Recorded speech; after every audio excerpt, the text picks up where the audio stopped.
Today, I will be speaking from my heart. Lahat ng sasabihin ko ngayon ay galing sa puso ko.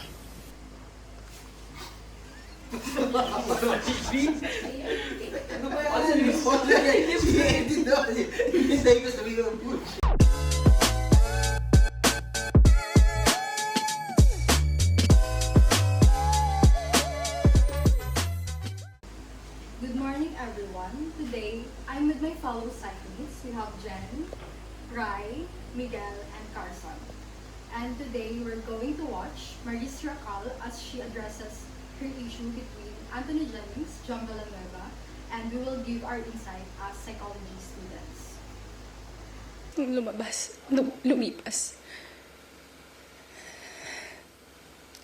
The screenshots.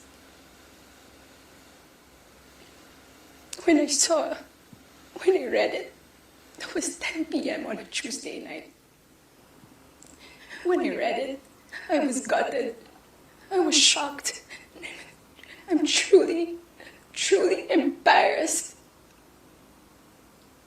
Dahil nakita ng tao lahat yun without my consent, against my will.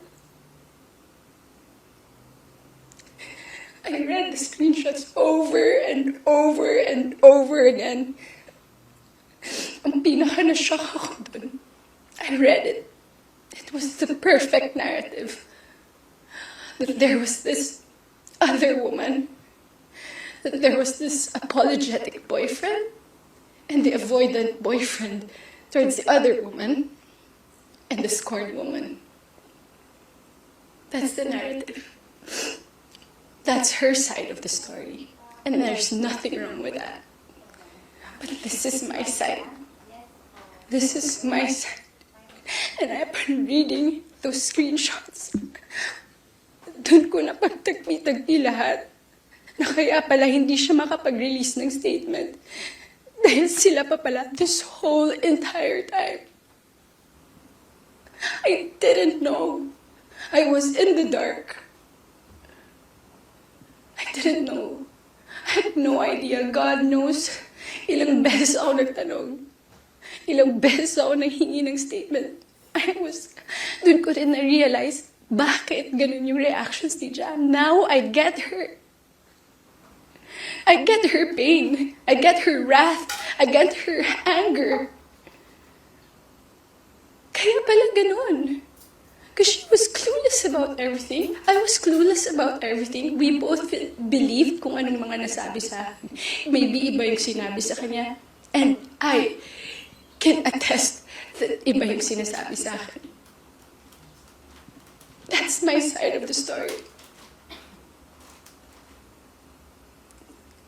I have so many things to say.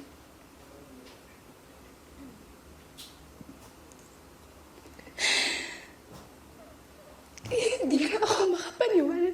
Papahiya pala ako ganito sa buhay ko. So to the public, I'm sorry that you got to see that very intimate side of me. Ganun talaga ako pag nagbigay ng pagmamahal. It was supposed to be private. It was supposed to be a private, intimate thing. I'm sad. I'm sad na nakita yun ng tao.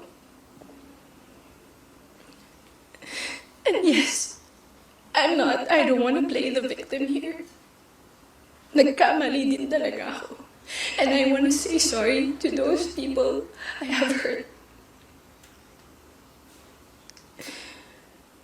I reached out to Jam last November. I did not get a reply. I think that was last November. Because I wanted to know what's up. So, I'm sorry. Most especially, I'm very sorry. I'm truly sorry to those people who supported me for 10 years. Alam nila lahat. Ginapang ko yung career ko. Mapunta lang sa kung saan ko gusto. Ginawa ko lahat. Pinaghirapan ko lahat. Sa tulong nila. Nagagawa ko yung mga gusto ko. I don't know where I'm gonna go. I don't know saan ako papunta. Yung dignidad ko, hindi ko na mahanap. Whenever I go out, whenever I walk, I feel like I'm a naked woman walking. Hindi ko alam anong gagawin ko. I'm so embarrassed. And I'm sorry that you get to see that.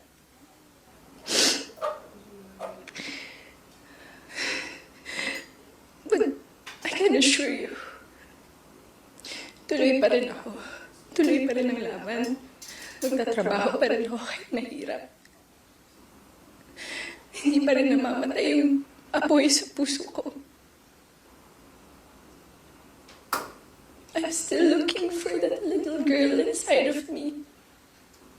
It's hard to look for her now, but someday I get to find her and I will be able to hold my shadows. What you saw was not a perfect human.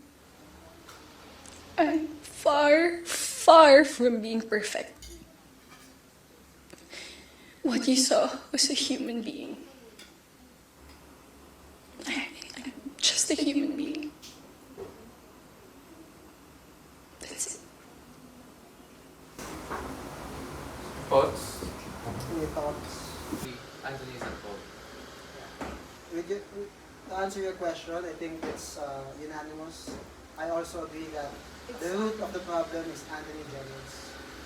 I mean, I'm not saying that the other parties, Maurice and Jam, doesn't have any faults. But if we're talking about who's really at fault, I'd say Anthony Jennings. What about Anthony Jennings, Based from on the, screenshots on the street and the and the statement statement of that we the got? girl, Statement of the Jam. it's really the guy's The guy's fault. fault. Because he could have been honest to both He of them. denied Yes. Jam. He denied John. He did He comforted, flirted. No, he denied or did he avoid? Flirted with it too. Did he deny or did he avoid? What do you mean denied Does, John? like, is there a No. screenshot where he denied that then it's no longer with Jam? Based Yes, based on based the on statement. Maurice, the statement of Maurice he earlier. denied. Okay, he denies. So that's Because what Maurice Maurice asked- said. Asked But Anthony. based on the screenshot, Anthony have been telling the girlfriend that it's for the work purposes. That's why they need to do that for the work purposes. So he's been lying to the To both parties. Yes. Okay, so yes, Anthony Jennings is the root of the problem. Okay, so next question. What's the factor kung bakit this GF exposed it after many months? Kasi the girl kept quiet hindi siya nag-talk after the breakup. She didn't talk, she kept quiet. What do you think is the factor? That's Why a did hard she question. expose, right? I mean, that is a hard question. Like, it's been what, 3 or 4 months It's been since 3 the months. entire situation happened, but she decided to expose the screenshots now. Why? I think she had enough. Mm-hmm. That's a good answer. That's a good answer. She might have had enough Yeah, it's been 3 or 4 months is a very long of time. silence, Yeah.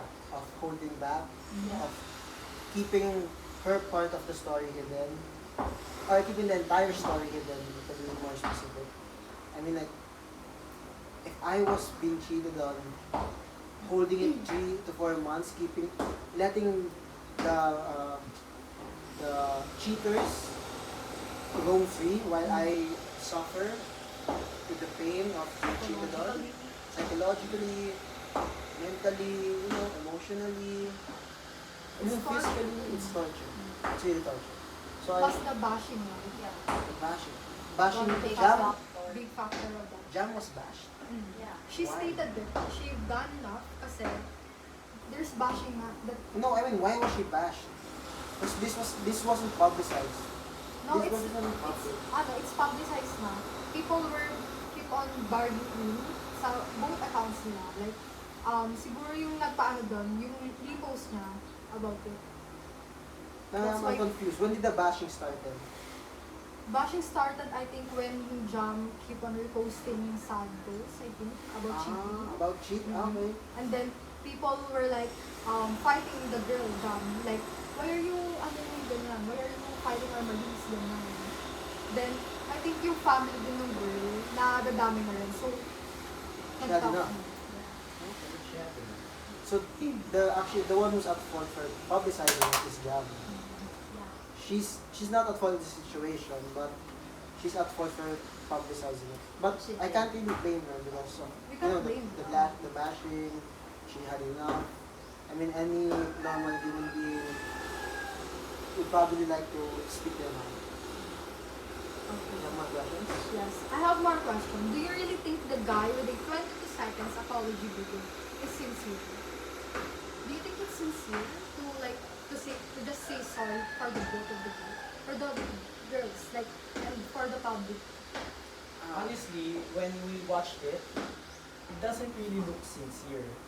Look on his face, his hand gestures, his reaction, his sayings. It's not much. We can't really tell mo. Yeah, But they based from asked- the No, video. but They asked me Based her on the opinion. They asked me her opinion, and his opinion is it's not sincere. It's not sincere enough it's not sincere enough. for to hurt more It than doesn't one teach you. person. Oh, yes, it doesn't teach you, doesn't see it, it doesn't teach you. I mean, maybe behind the scenes, maybe out of the spotlight. Maybe God will forgive you, but I won't.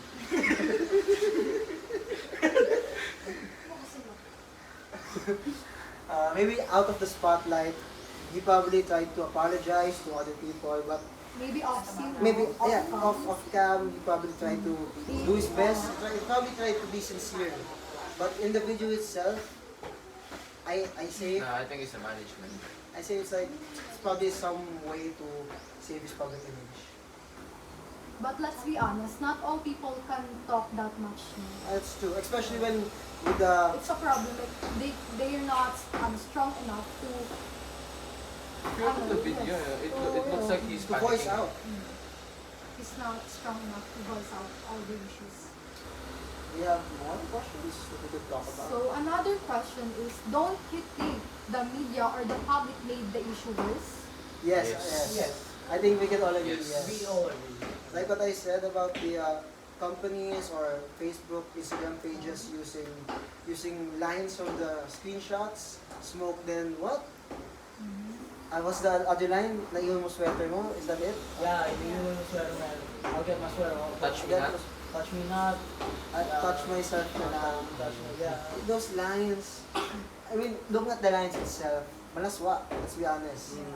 And but to use it for your own gain, to use the negative image of other individuals to make yourself look better, napalala talaga nila. They made the situation a lot worse. The media made the situation a lot worse. Oh, that's media for you. Kasi the media doesn't know the whole story. It was just only one-sided. It was based on off of the screenshots. But still, it's effective. Napabili ako sweldo sa Lazada. With my sweater at home. No more questions. So was the exposing of assets of the girlfriend was illegal or not? What do you think? Huh? Was it illegal? Was it illegal? The Yes. exposing of the screenshots? It is That- cyber. What do you call that again? Cyber libel. And Cyber libel. Data of It was privacy act. Also, 2K to data privacy. data privacy. It's data privacy. No, it's data and it's private. Data privacy. No, I mean in the literal sense, it is data privacy. Yes, yes. It's It's really It is in illegal. cyber. What cyber? What? Cyber libel. What does that mean? I forgot. You don't need to give me the exact description. It's like, what do you mean when you done cyber crime? It's like a... Or... Wait, inisip ko yun. Something like that. Ay, sabihin ko, parang ano yun eh. Social media, pinapahiyaan na ng... Okay. Parang... It's like cyberbullying. It's a form of But cyberbullying. still, she's the girlfriend. Eh. Oh. Yeah, Jam was the girlfriend. She's the girlfriend. Yeah. So I think she should have rights about She have the rights. or to those. According to law, is illegal. Pero sa ano ng Pero tao, syempre, they're in a is- relationship eh, so we Based should on respect it. human relationship. Pero kung sa ano ng Outside ano, But it's still wrong. What Maurice and Anthony did was wrong, but what John did was illegal. illegal. Yes. Yeah, that's the exact. Okay, thank you, producer. What Maurice and Anthony did was wrong. very wrong. Yes. But what Jam did That's what was I am pointing very out. illegal. Very so legal in the Republic President Act 1. That's what I'm Okay, pointing out. there's more questions. More questions.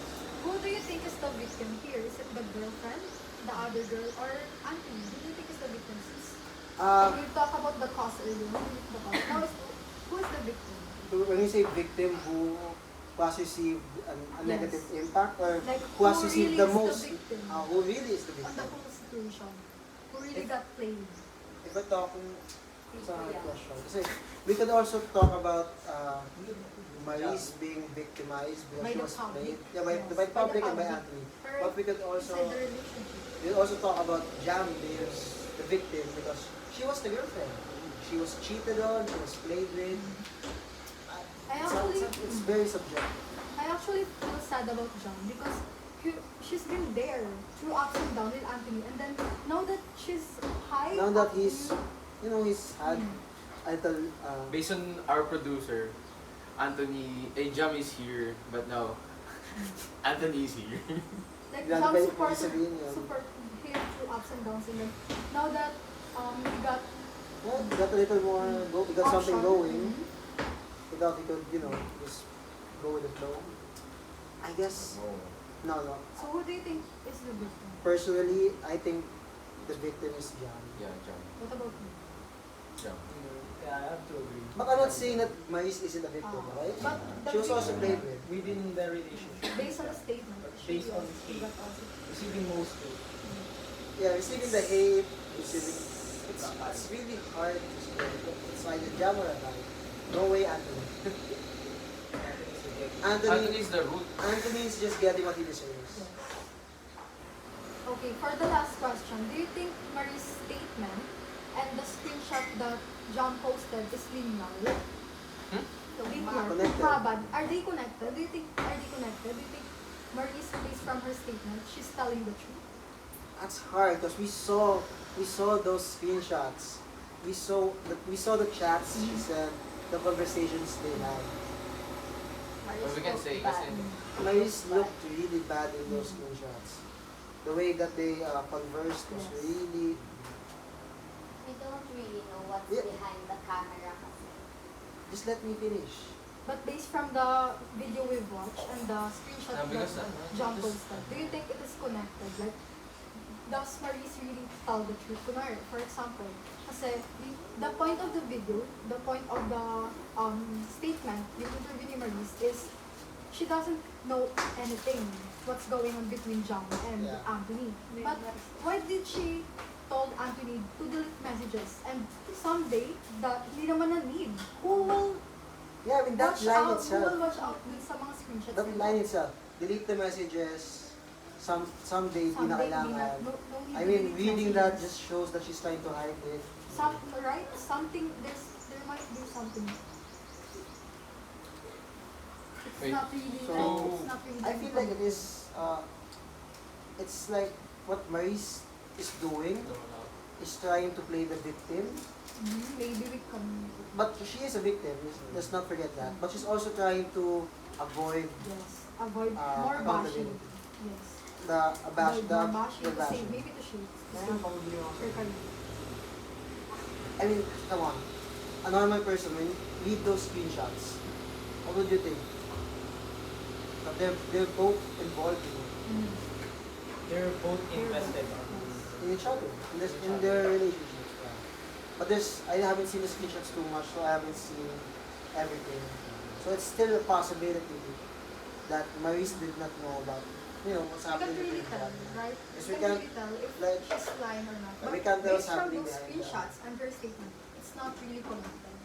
Kasi people will really, why do you No. want to do this man just if you know na wala na sila? No, it's still connected, but it's not, what's the term?